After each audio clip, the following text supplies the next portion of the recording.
Do you ever feel like there's a war inside your head? A war between the person you want to become and the person you are today. We call it laziness. We call it procrastination. But what if it's not laziness? What if it's a silent cry for help?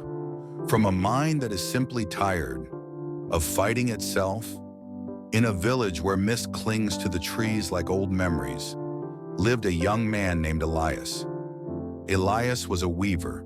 He had the skill to create the most beautiful patterns. But for months, his loom sat silent. The threads were covered in dust. Every morning, Elias would sit before his work, but his hands would tremble. His mind would scream, "What if you fail? What if this isn't perfect? You wasted yesterday, so today is already lost." Elias wasn't lazy. A voice paralyzed him, a voice inside him. That was his harshest critic. Whenever he tried to start, his mind would wander to his past mistakes. He would pick up his phone to escape the guilt, but the scrolling only made the noise louder. He felt like a failure, not because he lacked talent, but because he lacked self-love. He hated himself for being distracted, and that hate made him even more distracted. It was a circle of shadows. One evening, Elias walked to the edge of the village to meet an old woman named Clara. Clara was known for her calm spirit, despite a life of great hardship. Elias sat beside her, staring at the turbulent river. "Clara," he whispered, "I am my own worst enemy. My mind is a storm I cannot control. I want to build a resilient life, but I can't even start a single thread." Clara looked at the river, then at him. "Elias," she said softly, "you are trying to fight the storm, but you cannot fight a storm. You can only build a shelter." She picked up a small, smooth stone from the ground.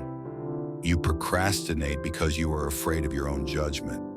You think you need to be perfect to be worthy of love." She paused. "But resilience doesn't come from being perfect. It comes from being kind to yourself when you fail." She placed the stone in his hand. "Go home. Don't try to weave a masterpiece tomorrow. Just tie one thread.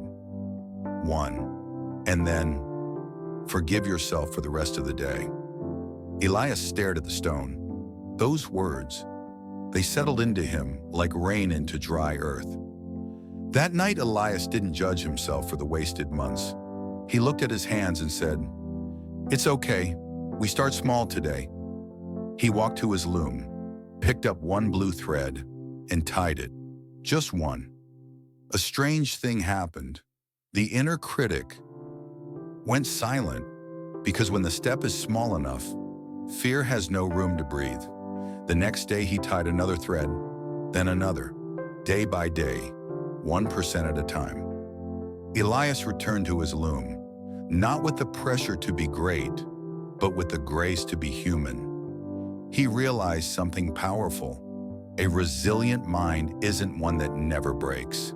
It knows how to heal itself with self-acceptance. Months later, Elias finished his first piece. It wasn't perfect, but it was real. And for the first time in a long time, he was proud of himself, not for what he created, but for choosing to begin. So here's the truth. Success is not a grand explosion. It is a quiet, consistent whisper. If you are struggling today, stop fighting the storm. Forgive yourself for yesterday. Pick up one thread, just one. Write one sentence. Take one step. Make one small choice. Because you are not your mistakes. You are the person who chooses to try again. A resilient mind is built in small moments, in kindness, in grace, in acceptance. Not by being fearless, but by being brave enough to start anyway. One thread, one breath, 1% better. That's how you win the war inside your head. Not by destroying the enemy, but by becoming a friend to yourself.